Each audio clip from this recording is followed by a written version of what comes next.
Hoje, 2 de julho, é o Dia do Bombeiro Brasileiro, data que reconhece o valor dessas pessoas que colocam a própria vida em risco para salvar a dos outros. Com a gente, hoje, aqui no programa, eu trago o comandante, Tenente Coronel Matheus Muniz Corradini, comandante do 3º BPM. Seja bem-vindo, comandante. Boa tarde. Boa tarde, Alexandre. Boa tarde a todos os telespectadores do Tribuna do Povo. Muito obrigado pela oportunidade de falar um pouquinho da nossa história aqui. Eu que agradeço. Aliás, eu agradeço uma série de situações que envolvem, e na pessoa do senhor, como comandante do 3º Batalhão dos Bombeiros Militares, a presença dos bombeiros militares, dos bombeiros comunitários, e também os voluntários, mas aqui são os nossos comunitários, que sempre estão à disposição para salvar vidas. Eu até acho, produção, que o comandante tinha que ficar aqui só escutando elogio no programa de hoje, porque a comunidade, e eu me sinto aqui um porta-voz nesse momento do povo que nos acompanha, tem muito a agradecer aos senhores, porque se colocam em risco a vida de vocês, não é, no compromisso que tem efetivamente para salvar a vida alheia. E é essa a função, né, que seria de nós, sociedade, se não tivéssemos os bombeiros militares e os comunitários também, e os voluntários, onde tem por aí também. Então, eu sei das dificuldades, sejam elas, hoje eu acho que é mais de material humano, na limitação do material humano, do que no equipamento utilizado, né, comandante? Porque sempre tem a deficiência, e não é de agora, de longa data, de efetivo, né? Tem que se desdobrar, e que se não fossem também os nossos bombeiros comunitários, né, comandante? Sim, é uma realidade que não é só o Corpo de Bombeiros Militar de Santa Catarina que enfrenta, né, mas diversos órgãos, né, que muitas vezes a gente não consegue acompanhar a demanda que aumenta, muitas vezes exponencialmente, ano após ano, em relação à demanda de ocorrências, né?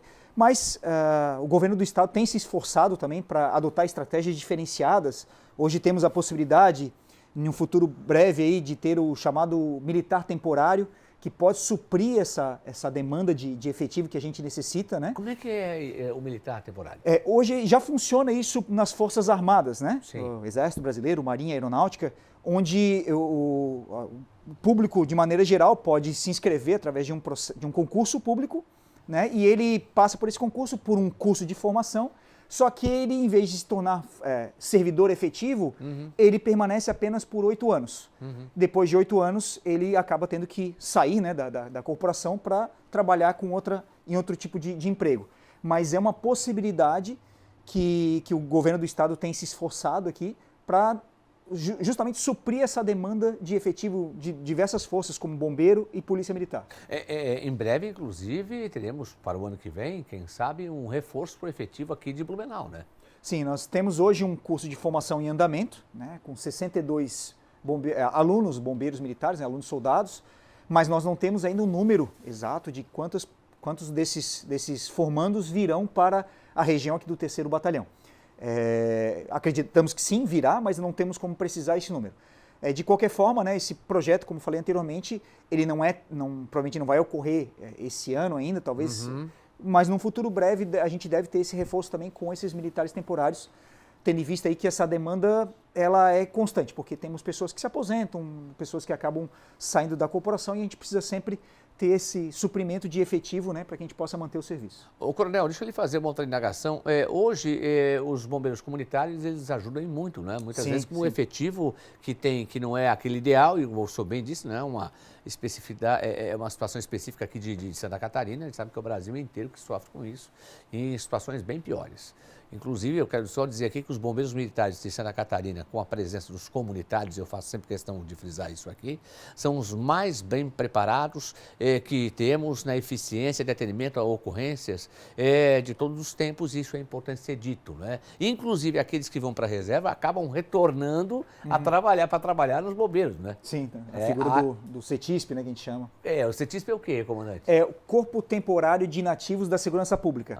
Então, não somente no bombeiro, na Polícia Militar, Polícia Civil, Polícia Científica, nós temos essa possibilidade legal, definida por lei, em que um profissional aposentado ele pode retornar ao seu trabalho com um custo bem mais acessível também para o governo do estado, né, tendo em vista que ele recebe 30% do seu subsídio. Certo. Então vamos dizer assim, hoje é uma relação em que ambos os lados ganham, tanto o profissional que retorna para ganhar um adicional, e o governo do estado por ter um profissional já qualificado e que pode exercer aquela função com um custo menor do que se tivesse que contratar um profissional a partir do início, né, da sua carreira. Eu nem vou falar para ser um bombeiro militar como é que se faz. Eu quero falar como é que se faz para ser um bombeiro comunitário. Certo. Como é que as pessoas podem, enfim, obter informações e também atuarem com essa função tão importante. Tá. O bombeiro comunitário, ele é o civil, não é concursado, né? Sim. Ele é o civil que almeja trabalhar e apoiar o Corpo de Bombeiros nas suas diversas missões.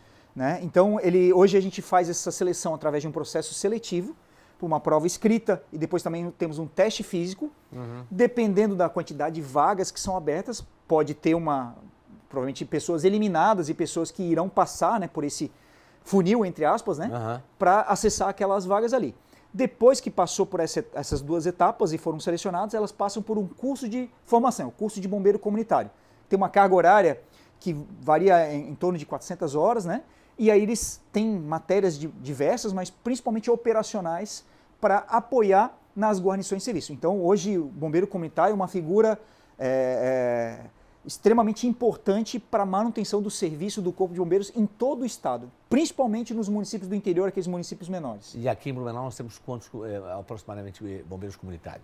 Nós fazemos um cálculo pela questão dos bombeiros comunitários ativos, não pelos formados. Perfeito. Então, aqueles bombeiros que pelo menos tiram um serviço a cada semestre são considerados aqueles bombeiros comunitários ativos. Então, nós temos aí em torno de 70 bombeiros comunitários somente em Blumenau, que nos apoiam, né, nesse tipo de serviço. Aproveitando, já que estamos falando desse assunto, o bombeiro comunitário recebe uma indenização por suas despesas, mesmo sendo voluntário, mas hoje ele tem despesa com transporte, alimentação. Então, o governo do estado, ele entendeu e, de certa forma, quis valorizar também esse serviço voluntário, indenizando essas pessoas para que facilitasse, né, para que, vamos dizer, também atraísse um pouco mais esse serviço voluntário. Então, é uma forma de reconhecer também financeiramente o trabalho exercido dessas pessoas que é tão importante. Então, deixa eu lhe fazer uma outra indagação sobre esse assunto envolvendo o bombeiro comunitário. Por exemplo, se tem um evento de uma magnitude elevada, por exemplo, esse incêndio que nós tivemos aqui na Catedral, né? Certo. E se porventura os bombeiros militares necessitarem de um reforço, são acionados esses bombeiros comunitários na hora? Como é que funciona? Muitas vezes isso não acontece só em Blumenau, em cidades menores é bastante comum, porque são pessoas que são da comunidade, daquele município. Preparadas. Quando ocorre uma situação de maior vulto, muitas vezes, através dos nossos grupos de WhatsApp, a gente informa o que está acontecendo e pede voluntários que possam trabalhar. E nesses casos, realmente são voluntários, sem qualquer tipo de indenização financeira. E é muito comum essas pessoas elas se voluntariarem a trabalhar e com realmente de peito aberto, com muita garra, assim, né? Tentam realmente ajudar, porque são pessoas que vestem a camisa realmente e são, como eu falei, de extrema importância para a manutenção do nosso serviço. Bom, esse evento da Catedral São Paulo Apóstolo, esse incêndio que a gente está mostrando as imagens aí, demonstrou publicamente e na região central da cidade o quão estão preparados e o que tem de equipamento para combater chamas de um tamanho enorme como foi esse incêndio, né? Sim, esse evento, só lembrando, né, foi um evento que demorou aproximadamente das 4 da tarde até as 11 da noite. Foram várias horas de combate. E consumiu em torno de 250 mil litros de água. Só para você ter ideia, um incêndio numa residência comum, uma residência unifamiliar, ele consome de 5 a 10 mil litros de água quando é um incêndio que toma a casa por completo, uma casa de 100, 150 metros quadrados. Então, para se ter a ideia da magnitude que foi o incêndio ali na rua 15 de novembro. Então, foi um incêndio que realmente extrapolou, né, a normalidade. E o perigo de se alastrar ainda, né? Outras edificações. Exatamente. Foi com esse sentido, né, que a atuação dos bombeiros naquele momento, uma das principais preocupações é evitar que o incêndio se propague. E as pessoas até não sabem, mas ali tem uma lanchonete do lado, que é a Floresta Lanches, e que tinha botijões de gás, né? Certo. Estavam lá, quer dizer, então tinha uma grande preocupação, né? Também de serem atingidos e poderem até ter o risco de explosão, né? Exato. O que a gente notou também, que a carga de incêndio, né, o próprio material de construção, que tem muito madeiramento, né, nesse tipo de construção, né, da tradição alemã aqui, ele de certa forma, nesse aspecto, ele acaba sendo um pouco prejudicial porque ele facilita a propagação do incêndio. Sim. Bom, hoje vocês participam de um simulado, né, em função do Julho Laranja. Não é? Como é que está a participação dos bombeiros Eu vou pegar aqui a minha colinha, mas foram 2 simulados, né? Sim. Um agora pela manhã, que ocorreu na Escola Básica Municipal Pastor Faulhaber, Sim. tá? E já ocorreu às 9 da manhã. E teremos um agora, daqui a pouco, às 15 horas, no Centro Educacional Infantil Professor Paulo Freire. Esses simulados, eles têm o objetivo de treinar o público interno dessas escolas para as questões de evacuação. Uhum. Nesse caso, vai ser um incêndio, né? Uma simulação de um incêndio nas 2 escolas, né?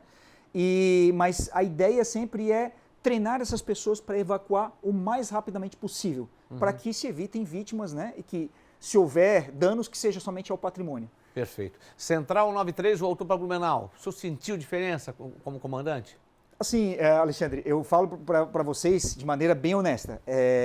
A posição, o local da central, Independe, né? ele para mim não faz tanta diferença, tá? O que eu digo assim é muito mais relação às pessoas que estão trabalhando e a quantidade também. Então hoje a gente enfatizou muito a importância e conversou e trouxe pessoas engajadas, né, para que exercessem esse serviço. Nessas 2 semanas que temos aí de serviço, hoje é quarta-feira, realmente completamos 2 semanas exatamente. Nós percebemos sim que o serviço está sendo bem executado, né? É uma demanda grande, mas estamos tendo apoio dos bombeiros comunitários também. Mas pelo que a gente percebe nas conversas com todos os bombeiros militares e comunitários, o serviço tem sido muito bem realizado. Tá? Me dá uma grata satisfação e uma certa tranquilidade desde que a central voltou, sabendo que agora também é nossa responsabilidade em manter esse tipo de serviço aqui em Blumenau. E o que eu disse ao comandante-geral, né, o seu superior, Coronel Fabiano, que ali foi só o equívoco, na verdade, foi não ter comunicado antes da mudança, né? Mas isso aí não compete ao senhor, eu tenho convicção disso também, eu não vou lhe colocar numa situação constrangedora. Mas ele explicando tudo como funciona também, a geolocalização, de quem aciona o 93, enfim, retorna para o Blumenau. E não é uma conquista a imprensa, não é a imprensa. A imprensa é caixa de ressonância das demandas da população, né? É a comunidade quando precisa, quando quer, quando se une, ela consegue, dentro daquilo que é coerente. Então, é isso que é importante, né? Agora, é evidente que agora está funcionando o Central 193 em Blumenau. Deixa eu lhe falar uma coisa, há quanto tempo o senhor é bombeiro militar? 19, quase 20. 20 anos. Então, já cedinho, já começou.